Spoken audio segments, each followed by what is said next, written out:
君，三少夫人该起了。好，你先别进来。等一下，等一下，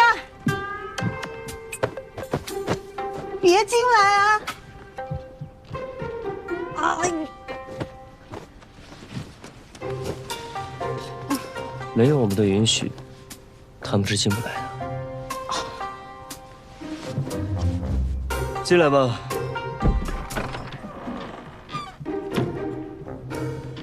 奴婢锦绣见过三郎君、三少夫人。夫人命奴婢带着他们几个粗使丫头，在三郎君的院里侍候，听候三郎君、三少夫人吩咐。嗯。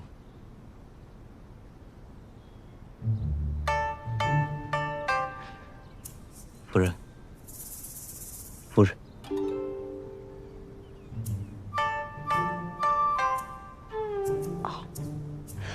起来吧。谢三郎君、三少夫人。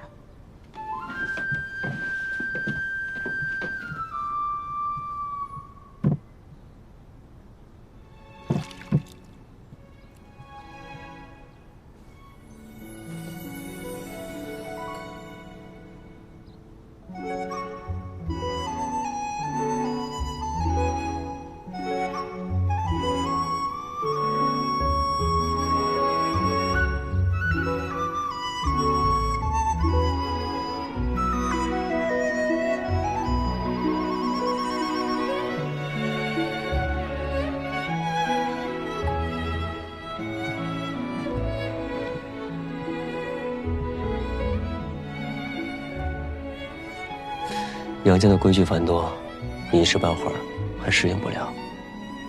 不过你放心，有我在，不会让任何人欺负你的。你眼下最要紧的是把你阿娘救出来。谢谢你，杨静来。不用谢，来日方长。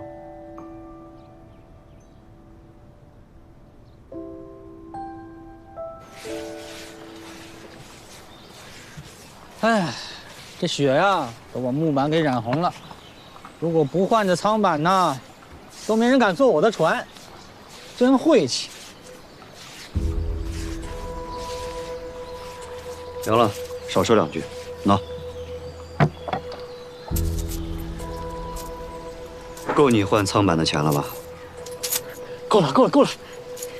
麻烦你把当天的事一五一十的告诉我们。成家立业，可如今你的业在哪儿呢？你一个大男人不觉得羞愧吗你？哎呀，专家，什么时候到呢？快了，你怎么不在船舱里再多歇一会儿呢？啊，这两个女人太闹腾，我出了太多气。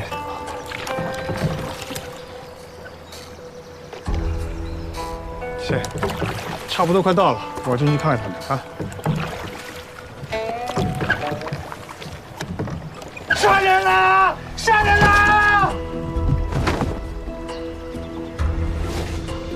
他杀了我夫人，快去报官！这么说，你并没有亲眼看见我阿娘杀人？是不是亲眼看的又能怎样啊？这船舱里统共就2个人，不是你阿娘杀的，还能是水鬼跳上来把杀的？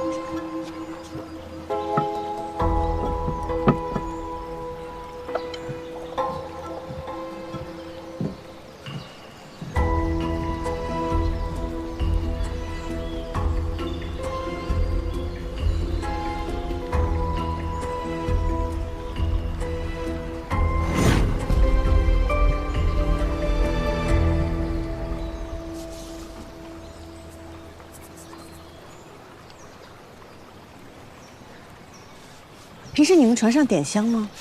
点香啊，点香可以驱蚊呢。但是这奇了怪了，自从他们上了那条船以后，这个香炉就不见了，真奇怪。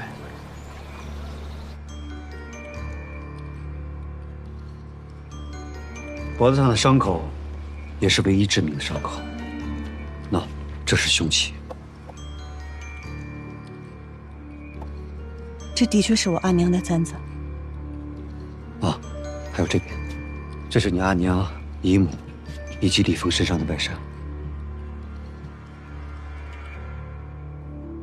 因为沾染了血迹，所以作为证物收存。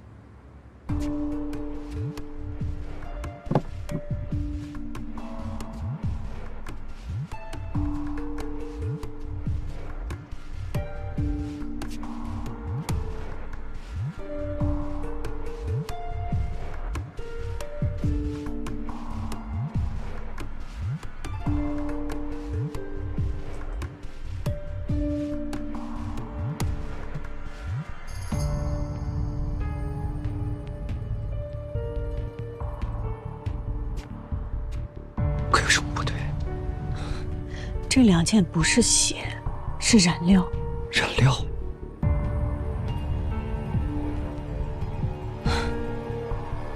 我知道是怎么回事了。其实这个案子很简单，只是县令不肯查罢了。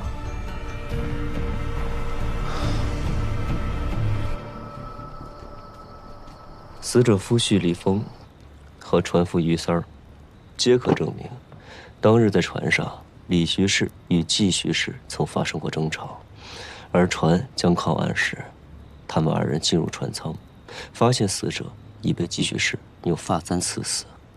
这人证物证俱在，季娘子，你说你阿娘冤在何处？与本官从实说来。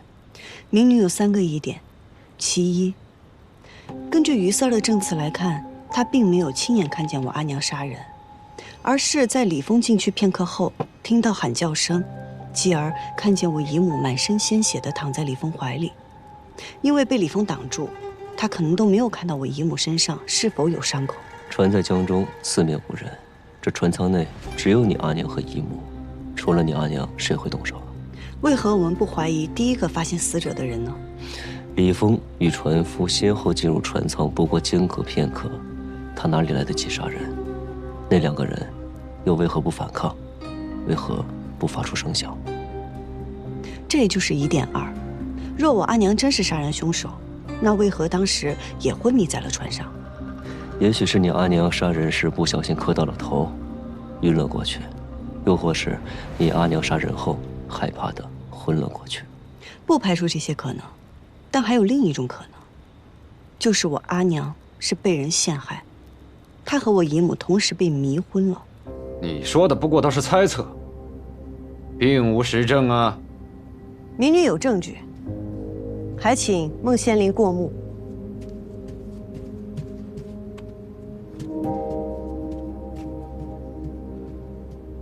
这里面是我在于四儿的船上发现的香灰，我已找了医师验看，里面有曼陀罗等令人昏睡的药材。县令若是不信，也可以另外再找医师验看。你说是从船上发现的，就是从船上发现的吗？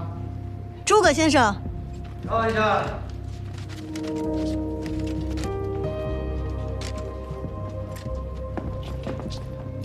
孟县令，杨督察身体不便，着在下与牵牛卫协助杨三少夫人查案。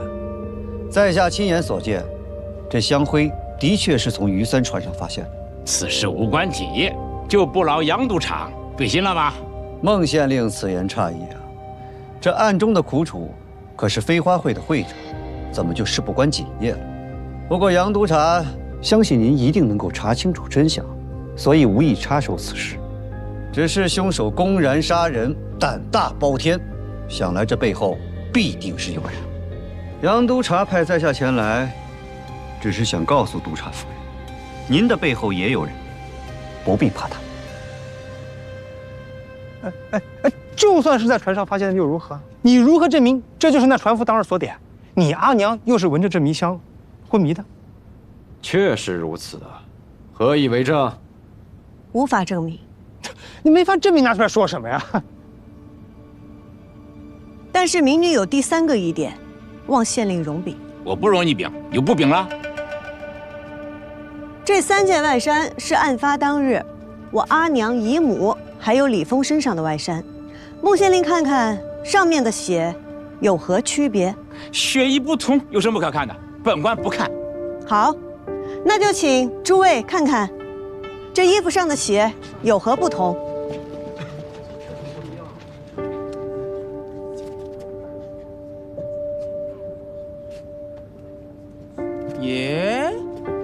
件的颜色啷个不一样啊？这味道也不相同啊。继续式的衣服上的血腥味明显更淡一点啊。因为它有的是血，有的只是染料。我阿娘身上这件，大部分都是染料。你们家可是染户，你娘衣服上有染料，这有什么奇怪的？可我姨母并非染户，为何她的衣衫上也是染料？李峰的衣服上为什么只有血迹，没有染料？季莺莺，你说这3个疑点，就算是真的，可与本案的真相毫无关联啊！自然有关。这3个疑点串联起来，就说明我阿娘不是凶手，而真正的凶手是他，李峰。满口胡言！从一开始，李峰就设好了这个局。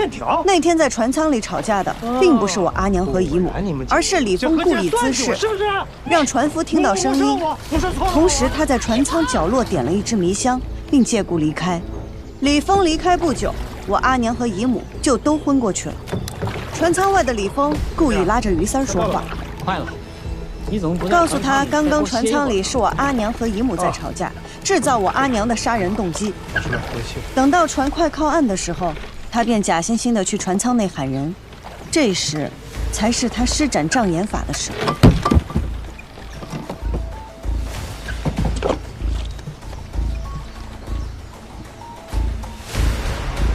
匆忙做完这一切后，他便大叫一声，把于三儿引来。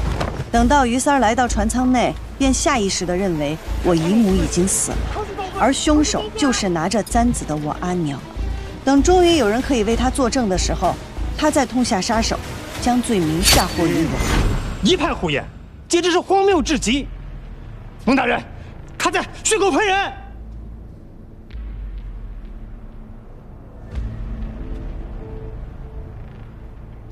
杨三少夫人，你的推断确实很有趣，可惜呀，除了死者的血衣之外，没有任何的直接证据可以证明是李峰杀人，而你娘杀人的证据确凿。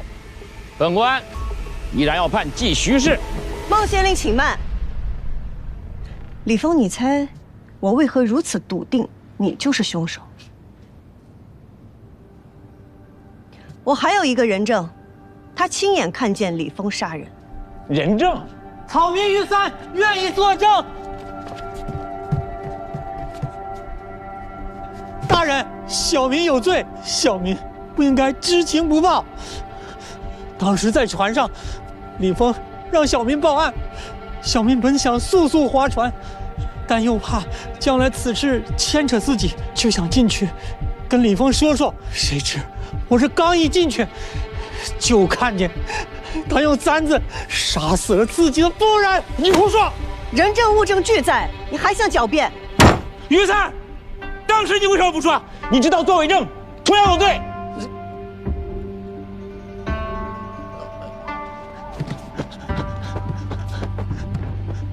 大人，小民只想多一事不如少一事，而且此事牵扯到什么，您是知道的，小民哪敢说呀？怎么可能？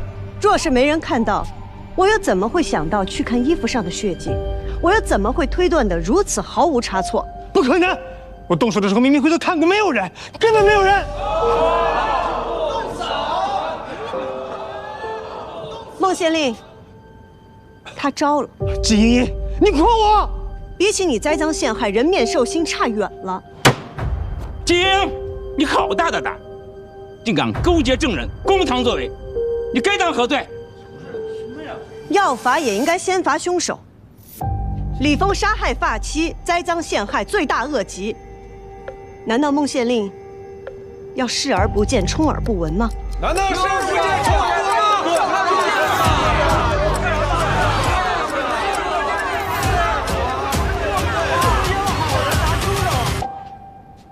孟大人，孟县令，小人无奈，小人也是被人所迫呀。被何人所迫？可在堂上？他穿了一身黑衣服，我没看到真容。就是他说，如果我不听话，他就要杀了我，让他娘晦气。等到天爷手劲好了，我来阴死你！大爷饶命！大爷饶命！你是李峰？大爷饶命！这钱我一定会还的。人不死债不烂，你杀了我，这钱也还不了啊！我不是来要债的，我是来帮你还债的。听我安排，我保你后半生衣食无忧。倘若不从，以后你不用还债了。明白了吗？明白。听话有钱，不听话没命。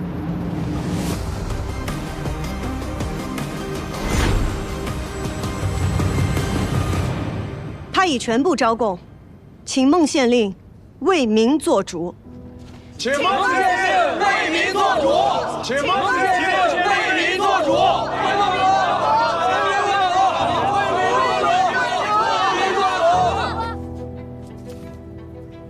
这如何是好？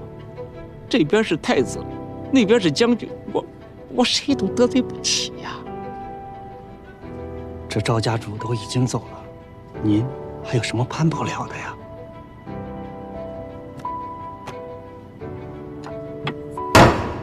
大胆李峰！之前你贼敢做贼，现在你又欺骗本官，来人，给我拿下！穆大人，咱们说好的。住口！穆大人，咱们说好的呀！穆大人。本官宣布，继续是清白，无罪释放。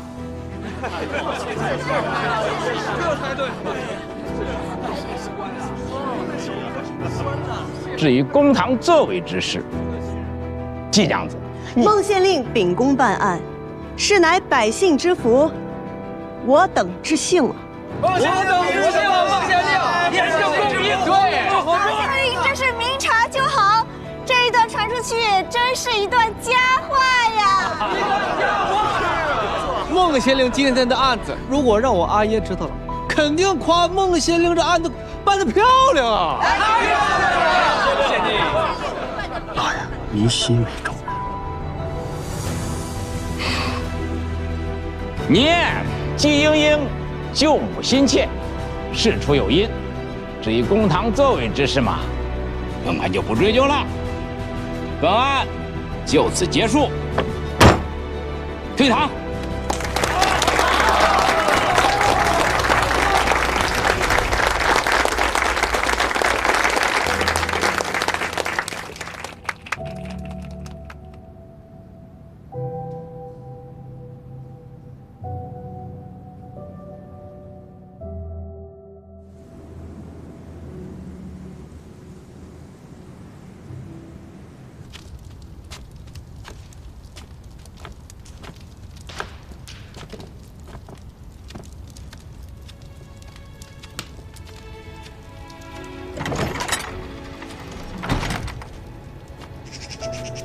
阿娘，阿娘，莺莺，阿娘，婷儿，阿娘，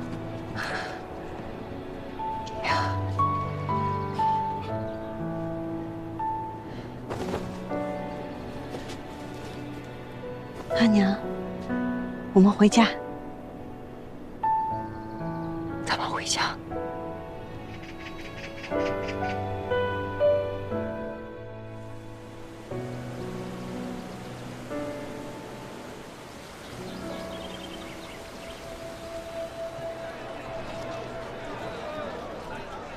莺莺，阿娘不在的这些时日，家里是不是还发生了什么事啊？我嫁进了杨家，嫁给了杨三郎。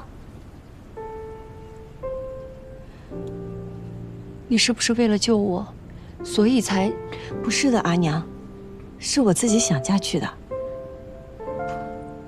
不会的，你一定是在骗我。阿娘那时还在牢中，若非逼不得已，谁会在那时婚嫁？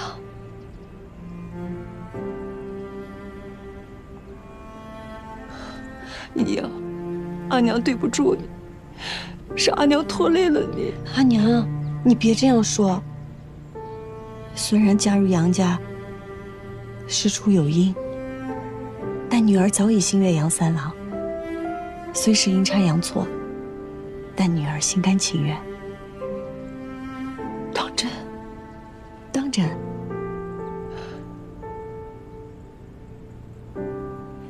之前，我一心只想让你远离风波，而那时杨警官又麻烦缠身，我其实并不愿意将你许配给他。但是想不到，缘分使然，你还是嫁给了他。杨静兰，之前便想娶我吗？傻孩子，难道你看不出他的心思吗？他待你不好吗？好，他待我很好，一直都很好。只是我们向来以盟友相称，不曾表明情意。我原想等他回来后，我便与他问清楚。前几日他千里迢迢，遍体鳞伤，也要赶回来护我，与我成婚。我怎会不明了他的心意？但或许是这场婚事来得太突然，交杂了太多东西，我无法像真正的心腹那样心安理得地去面对他。那些想问的话，想说的心意，反而变得难以启齿。阿娘替你高兴了，不急，不急哈。只要你们两个人的心是在一起的，我相信有些话，即便是不说出来，彼此也能感应到。我与他来日方长。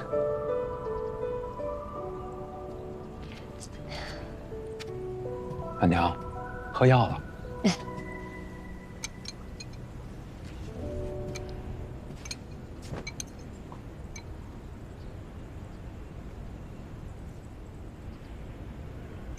阿娘，等您身子恢复好以后，我们就离开宜州，去江南生活。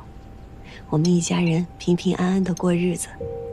你跟阿兄先去，我安置好这边就过去找你们。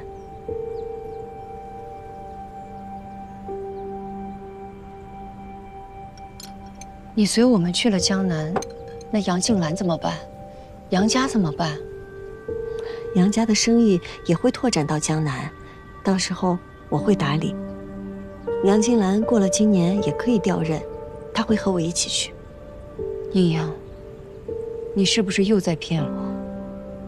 我知道，你只是想把我送到安全的地方，然后又自己去冒险。就算我们真的去了江南，你也不会轻易放弃，你还想要再斗出个结果出来。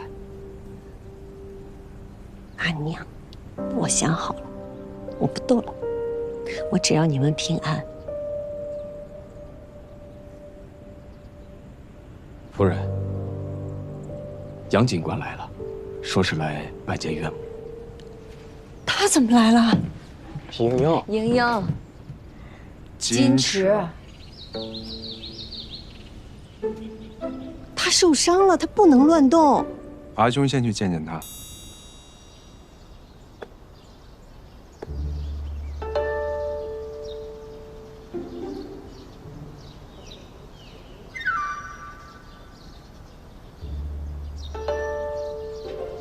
你可知茵茵最喜欢吃什么？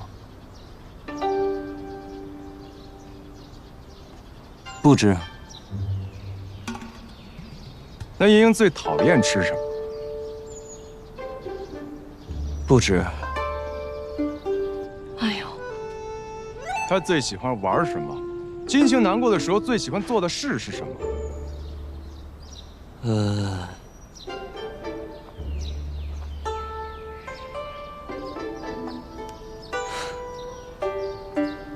不知。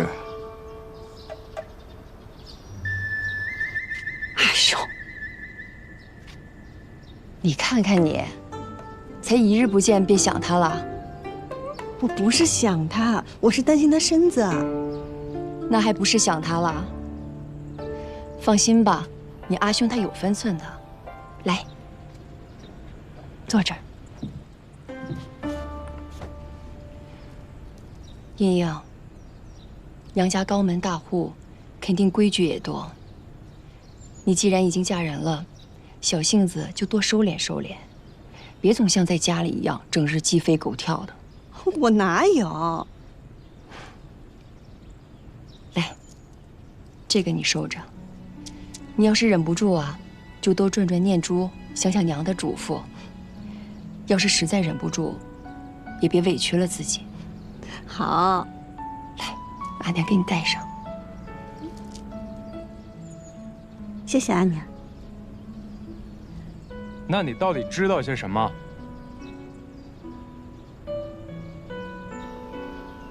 我知道，既然我娶了她，就要让她有枝可依，不再独自面对风霜。你与他志趣相投，两心相应。但对于成婚不止如此。对于夫妻而言，柴米油盐家长里短对于情谊的损耗，半点不比风霜刀剑的少。而茵茵更是不同寻常的女子，或许更难适应。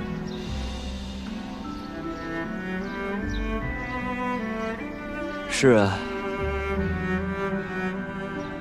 但他要妻的是我这块朽木，而不是杨家的那根高枝。待他与杨家吕诺，我们就搬出去。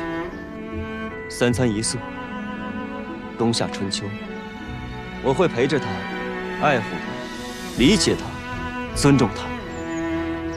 即便她已经嫁给了我，季莺莺，都先是季莺莺，再是我杨静兰的妻子。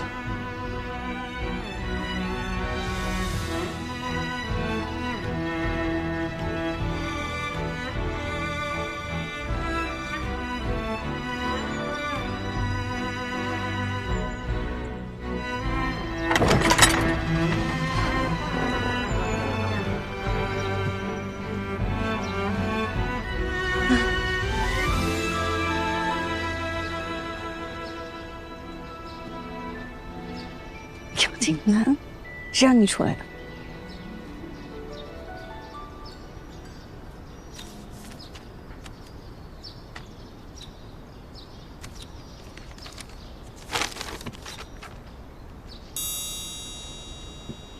哼，这是你把刀架在人脖子上逼他写的。在夫人眼里，我就是这么不修武德的。来，扶我起来。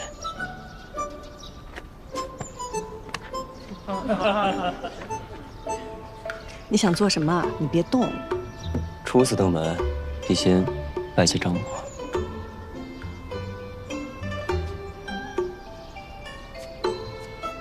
来，夫人，扶我起来。可是你，求求。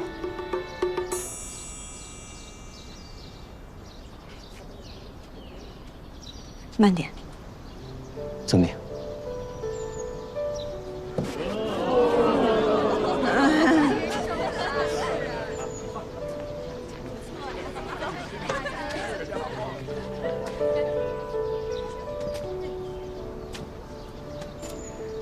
锅盔啊，锅盔！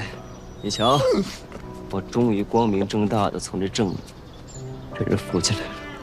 你闭嘴！阿娘，哎，贤婿伤害未好，不必多礼。礼不能废。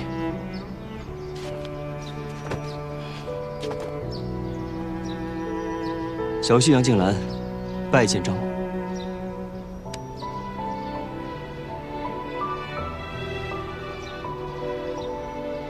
婚事仓促，未能及时向您禀明，还请丈母见谅。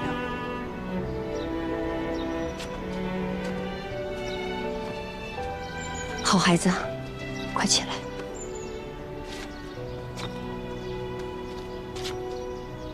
之前我一直担忧莺莺的安危，险些拆散了你们的缘分。如今你们终成眷属，我也想明白了。以后咱们一家人风雨同舟，共同进退。我们家莺莺啊，就交给你了。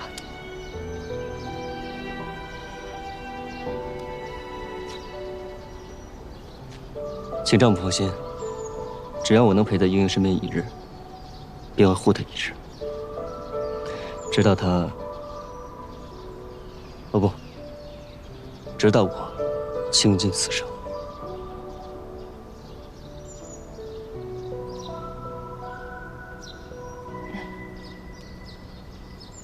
太子贺继父欣喜。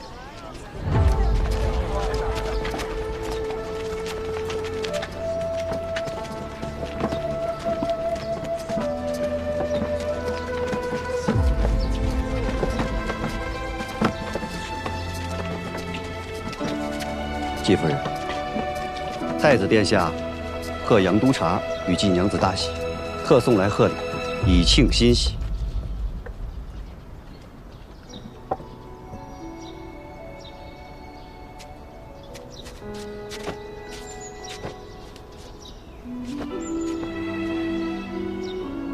季家满门拜谢太子殿下恩赐。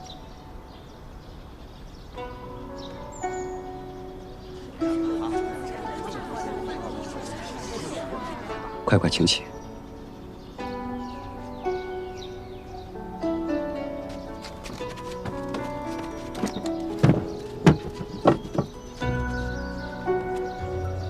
这是我师兄帮我准备的礼物，还请丈夫交纳。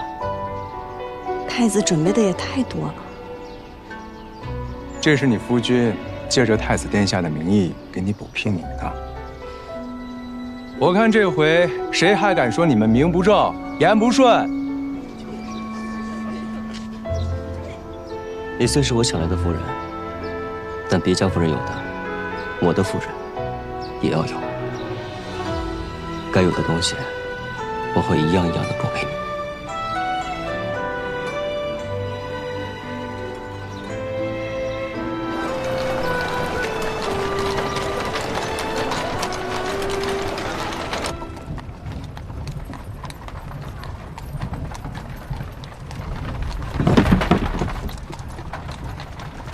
慢点儿。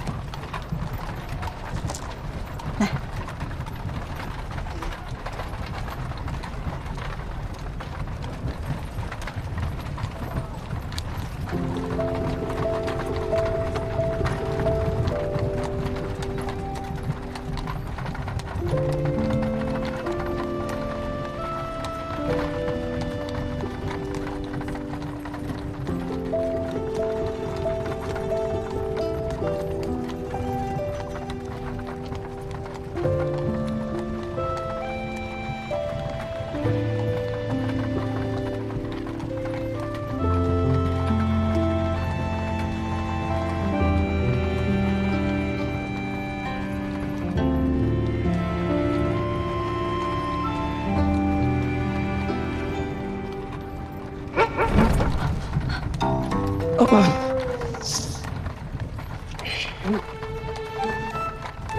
都说了慢点了。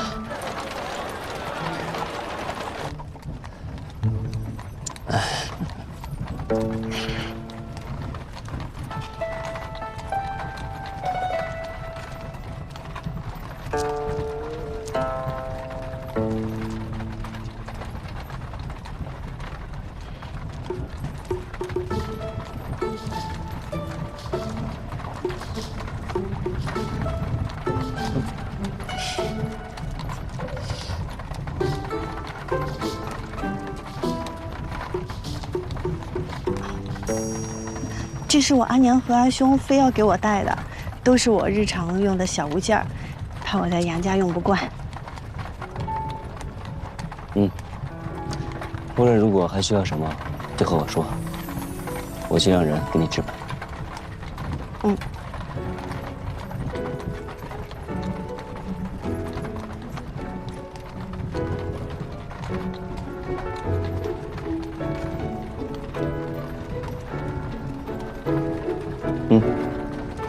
我不用，可以再慢一些。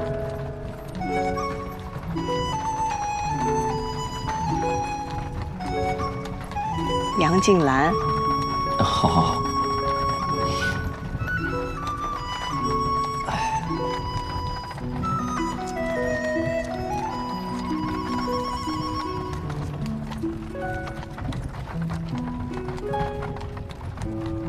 你看我干嘛呀？看你好看。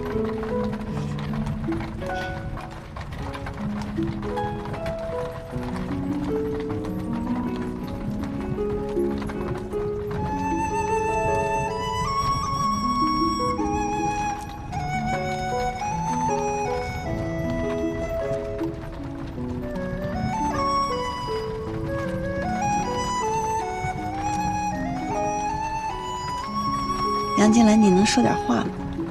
太安静。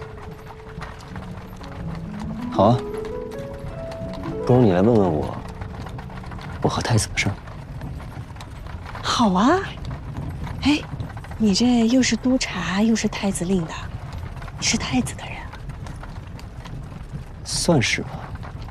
什么叫算是吧？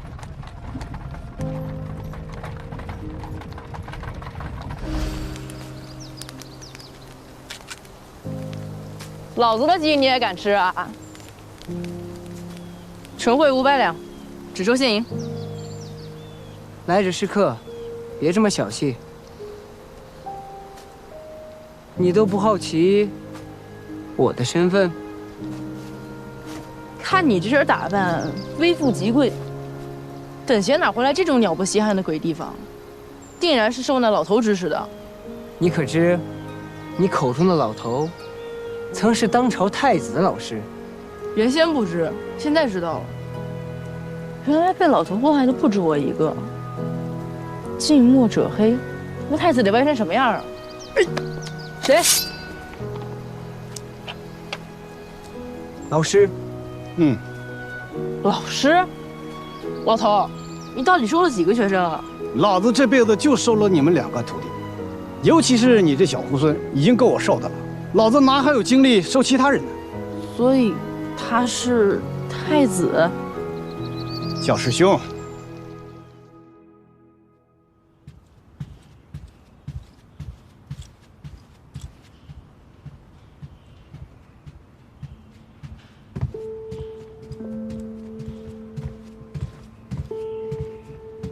老头死了，这个仇我不能不报，请太子成全。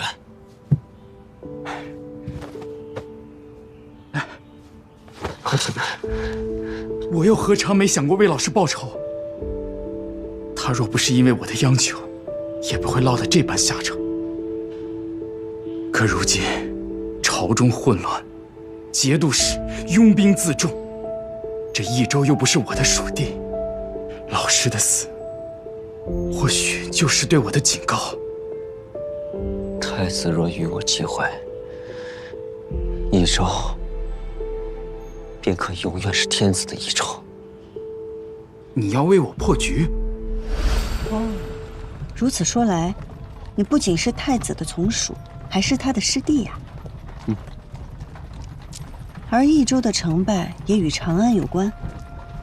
那就要看我能查到些什么了。你想怎么查？刘瑾如今知道了我的身份，日后行事定会更加小心。不过做过的事，自然会留有痕迹。他既然已经知道了我查到了南诏，那他便不敢再轻易动这条线上的任何一个人，以免露出马脚。制造蜀锦的人是牛瑾，购买蜀锦的是南诏，那么运输蜀锦的会是谁？从益州到南诏，关卡重重，想要不被发现，那只能乔装打扮。你想查番商？聪明。可是这么多番商怎么查呀？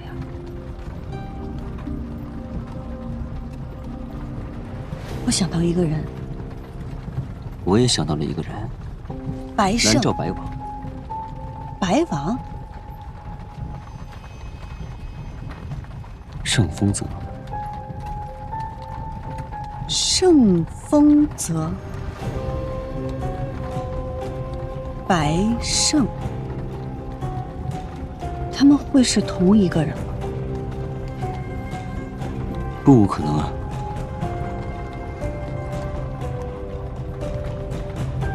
可是依他的年岁，我阿爷出世那年，他还只是稚子之年，这对不上啊。但是若他只是走私，他何须亲自千里迢迢来到益州？他后来接近我，又是要做什么？